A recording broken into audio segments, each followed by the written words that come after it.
afternoon, everybody. I'd like to thank you for taking time from this beautiful day to come and visit with us and have a conversation with George Scott. And I would also like to just take a moment to thank Bernie for preparing the veggies and dip and the cheese and crackers, and for Doug Ross, give a wave, Doug. He helped me decorate yesterday. So I just wanted to say a few words before George takes over, and that I'm probably like you. I'm concerned about the direction our country is taking, and actually for the future of our country. Shortly after George announced his candidacy, I was fortunate enough to meet him and actually sit down for a breakfast with him and had a lengthy conversation. And he made me feel better because it became clear that he was a good candidate and that we had a choice other than our current candidate that we have.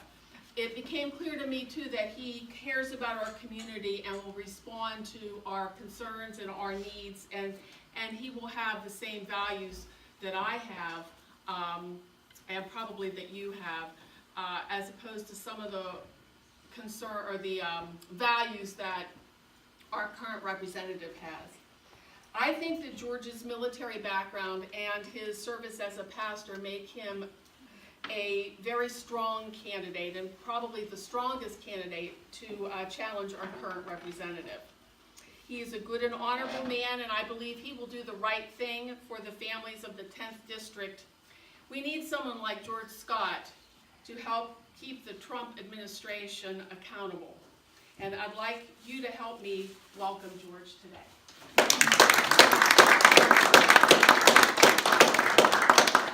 Thank you, Nikki. That was a wonderful intro, and thanks for organizing it, and You're welcome. to Doug and everybody else who helped with this effort. And thanks to all of you for coming out today. I know it's a beautiful day out there. There's other things you could be doing, like yard work. But so maybe this is a good thing. Maybe it got you out of going out and planting flowers or doing something like that. And my wife Dawn is here with me, so thanks to her for coming out. And next to her is Amy Zito. Amy is our event organizer. She takes care of all of these things. Her husband Paul up here is our labor constituency organizer, and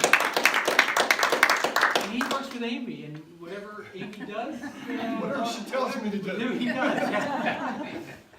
And of course, then there's Marta Peck, which I know many of you know. Marta is not only our volunteer organizer, but moving up and taking over as our field director here for the final phases of the campaign. So we're very blessed to have that. So my name is George Scott, and I'm a Democratic candidate, and I'm running to defeat Scott Perry. But even more importantly than that, I'm running to get our Congress back to work for the people of this district. So a little bit about my background. So as Nikki said, I'm from the area. I grew up here in South Central Pennsylvania, grew up on a farm. I'm a lifelong Democrat. My father was a chair of the Adams County Democratic Party for the better part of a decade, and my mom helped him with that.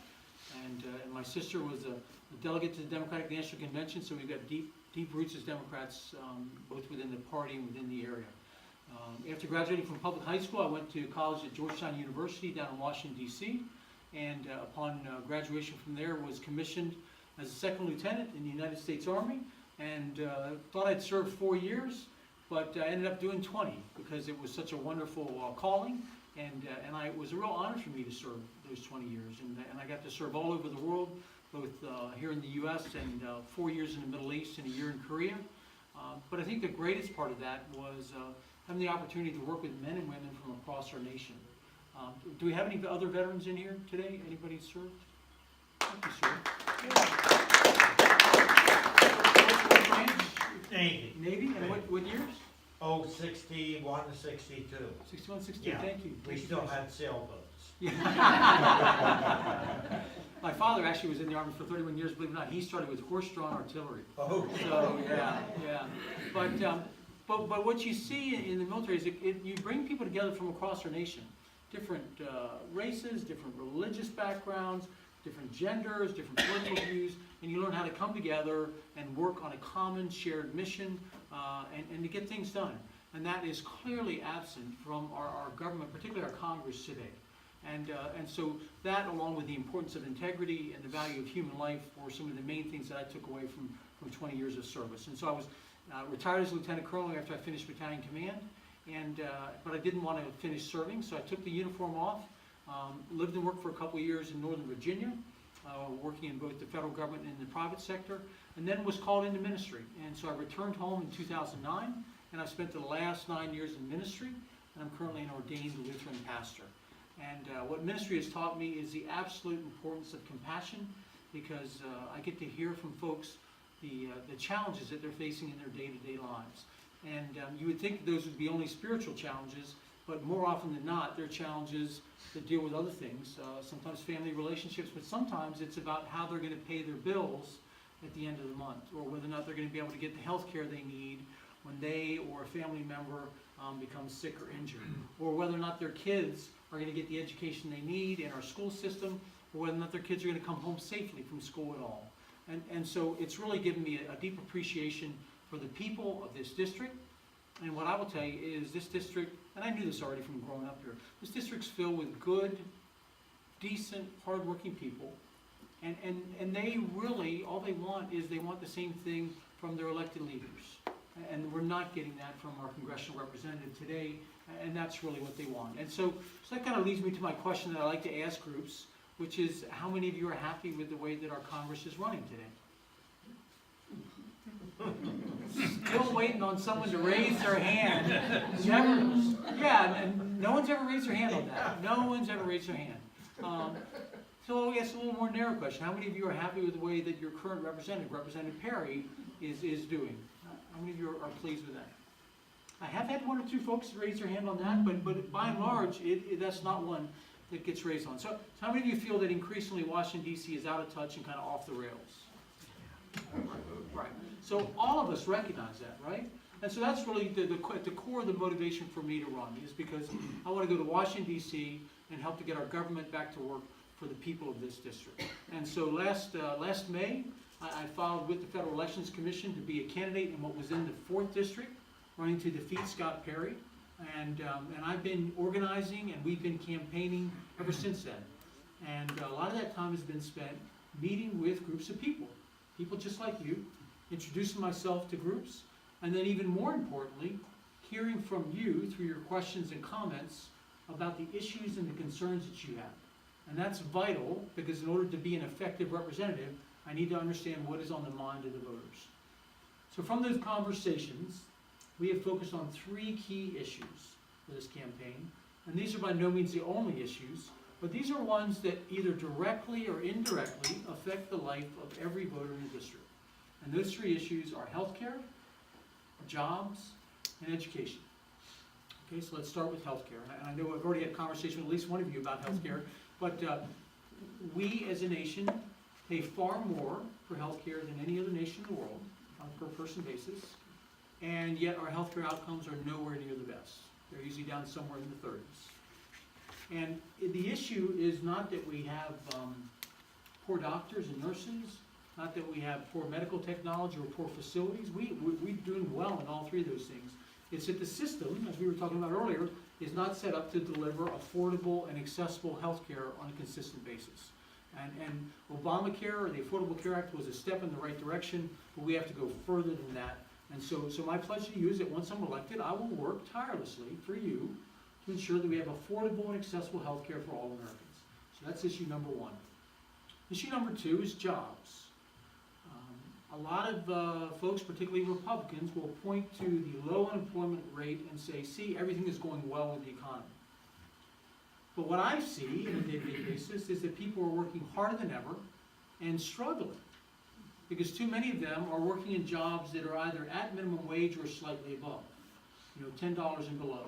And they're working full-time, and yet at the end of the month, they're having to choose between, do I pay for my rent, or my utilities, or my medication, or my food.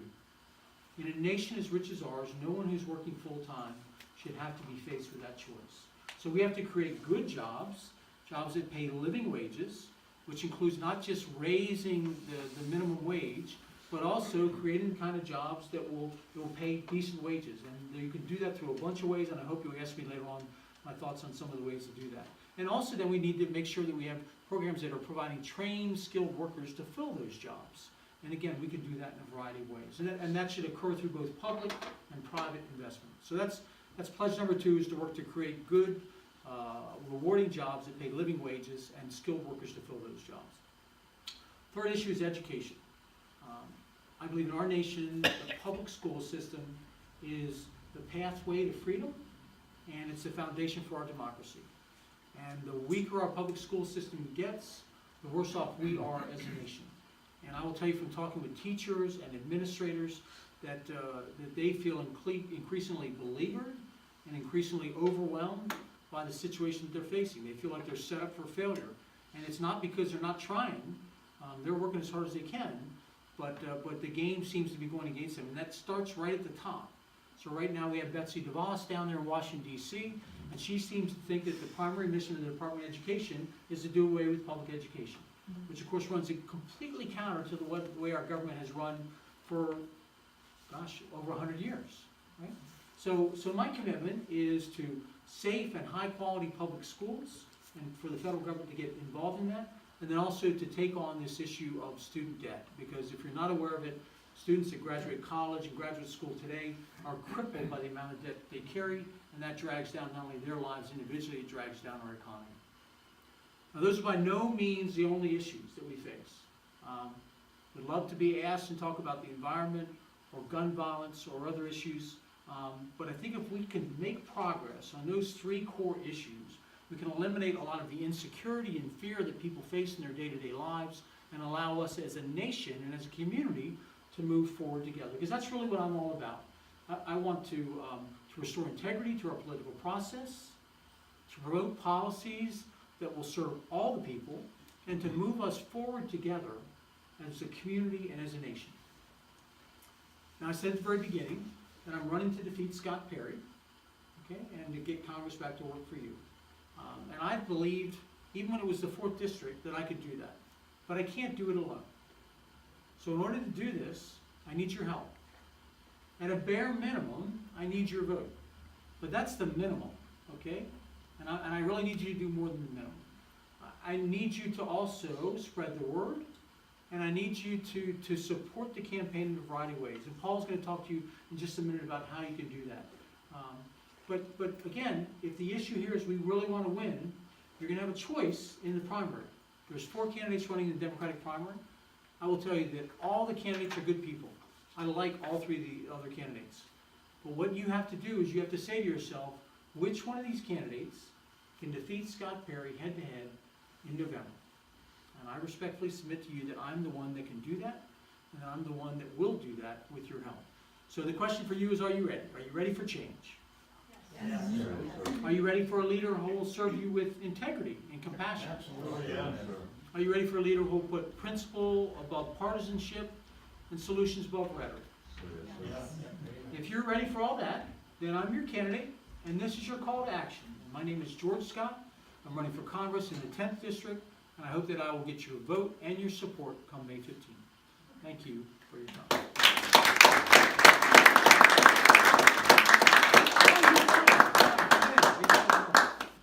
So, questions? Yes? Yes, I'm wondering how you feel about what appears to be a real push for privatization of the VA medical. Yeah, I am 100% opposed to that. And I am, as a veteran, I'm personally offended by the way that has been handled under the current administration. So Secretary, I don't know if you're familiar with this, so the issue is there's been an effort underway in certain circles to privatize the VA. The VA is the 2nd largest healthcare system we have, 2nd largest governmental agency that we have, and the largest healthcare system provided by the government. And there's been an effort to privatize, and that effort has accelerated under the current administration. And the previous VA Secretary Shulkin, was opposed to that, and that reflected the viewpoints of almost every major veterans group, and yet he was thrown under the bus by the current administration to get him out of the way so that they can move that forward. So privatizing health care is not a solution for anyone other than people who want to make money. Next question, yes. Along those lines, and this is something I've never heard anybody suggest, but maybe you can tell me what would be wrong with it. But rather than the VA system, why not just roll veterans into Medicare? Just give them Medicare, and then they can go to any hospital. I mean, my parents are on Medicare and they love it. They get everything taken care of, everything. They have had no complaints. But you could, they could go to any hospital and they could. I mean, what would be the problem with that? So it's an interesting suggestion, Doug, and I honestly, I'm not a subject matter expert on that. But what I would tell you from a veteran's perspective is this. The VA has a ability to handle some very specific things which don't show up in the general population. Okay, so PTSD is very common in our veterans community, and that is much less common in the general public. So one of the things that the VA does very well is they deal with PTSD. They also deal with certain medical conditions, like for example, I served in Desert Shield, Desert Storm. A lot of the folks that served in that military operation have developed a certain kind of sickness. It's called Gulf War syndrome. And so they have spent a lot of time and effort studying what are the symptoms associated with Gulf War syndrome and how do we treat that. Same way for the Vietnam veterans, Agent Orange and its after effects. And so I think there's potentially some utility in that, but I think the VA has a fairly narrow sector and some very specific needs that they focus on, and they do it fairly well. VA is not perfect, but I would tell you, if you look at the surveys of veterans, as a whole, they are pleased with the outcomes of the care that they get. Typically, the issue that they struggle with sometimes is the timeliness. And so, for example, my wife, her son, served, and he gets care occasionally through the VA. And sometimes there's just, there's a lag between when an issue arises and he needs to get cared for. So, but it's a great question, great thought. Others? Yes, sir. Where do you live now? I live in Dillsburg. Dillsburg. Yeah. Well, if you're from Adams County, then you're used to being in the minority in the 19th district. Yes. It always used to be that the 19th district was dominated by someone from York County. The way Correct. they've redone it, it looks like it's going to end up being dominated by somebody from Dauphin County. And the other three people that are running are from Dauphin County, from what I gather. They're not. They're not? No. He's in No, so- York County. Well, he's in New York. So I'll give you a little bit of history, just because I think I understand your question is comment on the new district and how that's going to impact the race. Is Yes. that- Right. So historically, he's 100% right. So previously, it was the 19th district for many years, and actually since 1966, that district had been in Republican hands, and for much of its time, it was by the George Goodling and then Bill Goodling. And I will tell you that, so I was a congressional intern for Bill Goodling during college, and I will tell you he was completely different from many of today's Republicans. I'm a Bill Goodley. Completely different. Yeah. I really respect him. Very, yeah, and so did I. He was a down-to-earth guy who focused on the people of the district. But it has been in Republican hands, and it was dominated in part because of support from Southern York County and from Adams County. And my father, as a party chair down in Adams County, fought that uphill battle for years.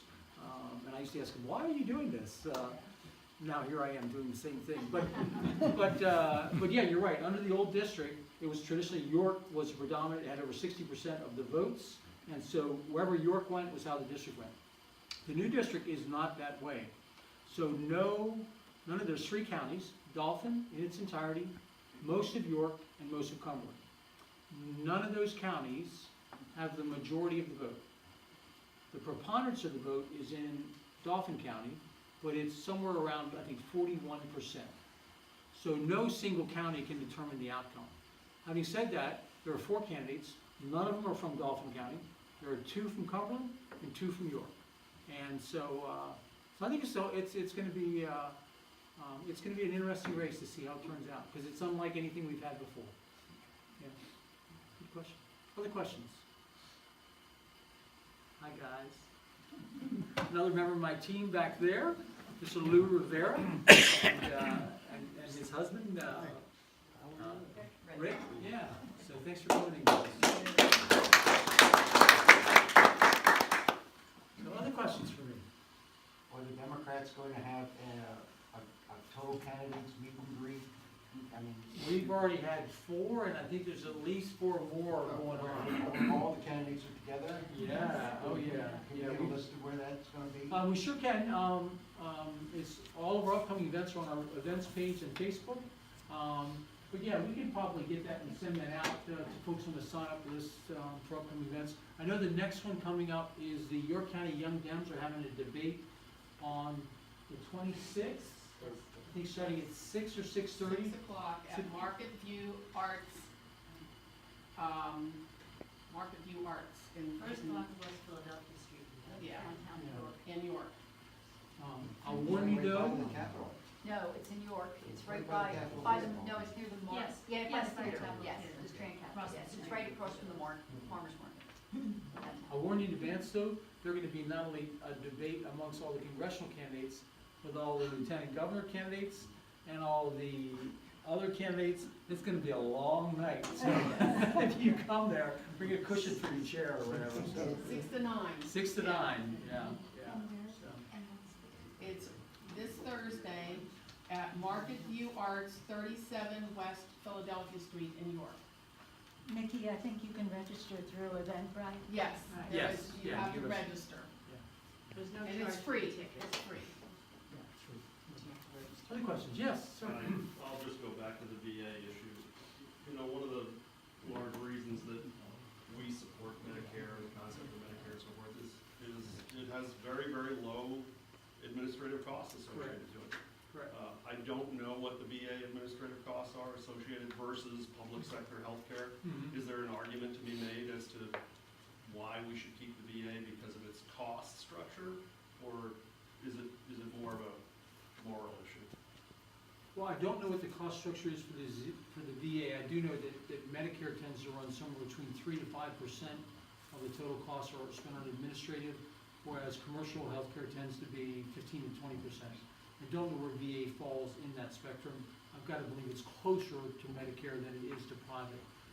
But as I was saying to Doug, I mean, the most compelling reason for keeping the VA system is you're dealing with a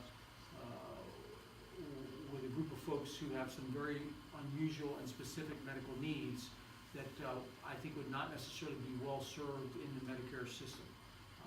But having said that, that doesn't mean it shouldn't be considered as an option, if there's good reason to consider it. But I know most veterans, when surveyed, are happy with the outcome of the care that they receive at VA centers.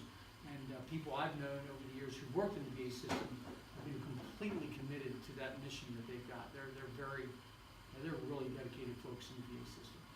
So, yes. What are some other issues that are very close to your heart and that you feel need to be addressed beyond the few you mentioned? Sure. So at the top of the list, I would say is the environment. And in fact, yesterday we had an environmental rally over in Boiling Springs at the Children's Park, and it was gorgeous. We had some really good speakers there, and we talked about how important it is to take care of our environment, and particularly given the issues we have going on with climate change. So climate change is an existential threat. That's the way we need to treat it. It's a long-term threat, but it's an existential threat. And the longer we wait to take action on it, the more in danger we are. And putting things off and withdrawing from things like the Paris Climate Accord only make the situation worse. And so for me, that's one of the core issues. There's 2 caucuses that I want to join once elected immediately, and those are the Climate Solutions Caucus and the Problem Solvers Caucus. Now, the challenge with both those is they're bipartisan caucuses, and in order to join them, you have to find someone from the other party who's willing to join with you. So I'll be going around Congress trying to find a Republican to join each of those caucuses with me. But I think that the climate change is, when you look at the data behind it, it's very well established, and the effects accelerate the higher you go up that degree of change ladder.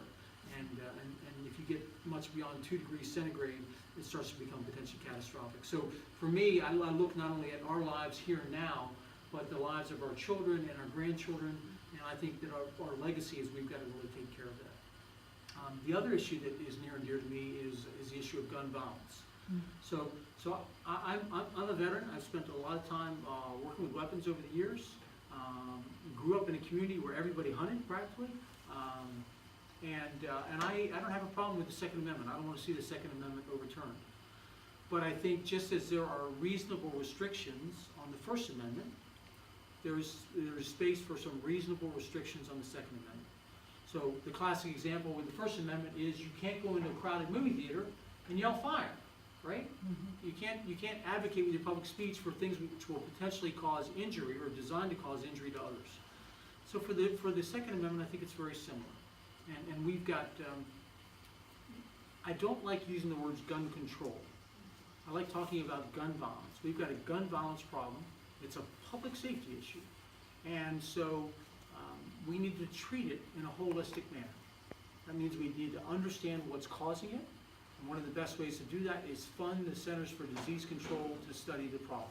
We've got the Dickey Amendment overturned. Now we need to fund the CDC so they can study it in depth. Second is we've got to identify the people who are gun owners and who are causing these violent actions. So one of the best ways to do that is make background checks universal. So that would mean, in my mind, that we eliminate, for example, the gun show loophole, because right now you can go to a gun show and get a weapon without having a background check done, and make that data portable from state to state, because right now it isn't. We also want to make sure we identify people with violent criminal records, or people who have restraining orders because of violent intent, or people who have serious mental health issues, and make sure that they are not able to purchase and own weapons. So that's the identification piece. Third is, we need to reduce both the lethality and the likelihood of these events. And I think there's a couple ways to do that. But ones that are very easy is, number one, ban bump stocks, because bump stocks convert a semi-automatic to an automatic. Second is ban high-capacity magazines. No one who's hunting needs a 30 or 50 round magazine in order to go hunting.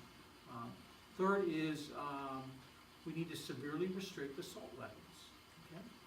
There are some folks out there that I think we can make a case, who because of their livelihood may need to own one of those weapons, but that number is pretty small. And we don't need those weapons on our streets. I don't want to see people walking around the streets with an AR-15 over their shoulder. There's no place for that in our society, or anywhere near a place where people are gathered. And then lastly, we need to, as part of that, the other part of that I'd say to reduce would be to raise the age from 18 to 21. And that's not designed to prevent people from going hunting while they're teenagers. They can certainly go hunting with, an adult who's a licensed owner, but I don't think we want to have, as a general rule, 18-year-olds running around with weapons. And then last is prevent these attacks that are taking place at the point of attack. And that's the hardest part. So I'm not an advocate for arming teachers. I think we already asked too much for our teachers. Asking them to take that on top of everything else is too much. But I think there are ways to for lack of a better word, pardon access to some of these sites where the attacks seem to be taking place over and over again, so that we can reduce the occurrence. I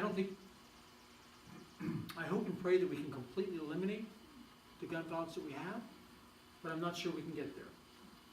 But the analogy that I use is, think back to the 1960s, when we all drove around in cars without seat belts, without airbags, and when you wrecked, oftentimes you were dead or injured for your life, right?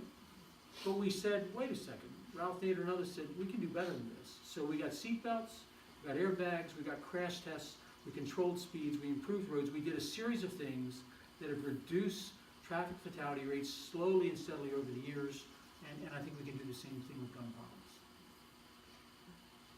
Yes. In respect to that, what do you say to people who say that to making these changes is a slippery slope to repealing the Second Amendment? Right. What's your answer to that? Well, my answer to that is that I'm not looking to take guns away from people who are hunters. I'm not looking to take people away from people who feel that they need a weapon for home defense. I'm not looking to overturn the Second Amendment. I'm not for any of that. Okay? And that's why I'm very reluctant even to use the word ban, although I do use, I'll say the phrase ban assault weapons, but with exceptions. Because when we lead with the word ban, we're feeding into the NRA's narrative. Because the NRA narrative is basically boils down to one message, which is They are trying to take away your guns. Yes. And so, don't use the words gun control. Talk about gun violence. Don't talk about banning weapons. Talk about restricting access. Talk about eliminating things which will enable weapons to be more lethal. This is part of the way to get around this, is to change the terms of the dialogue, because the NRA has framed the dialogue in a way that it is a no-win if you go down that road. Others? All right, well, thank you for your time. I'll stick around, be sticking around till probably a few minutes before 4 if you have individual questions, but I'm going to now turn it over to Paul Vito, who's going to tell you about some of the ways that you can help with our campaign. So thank you.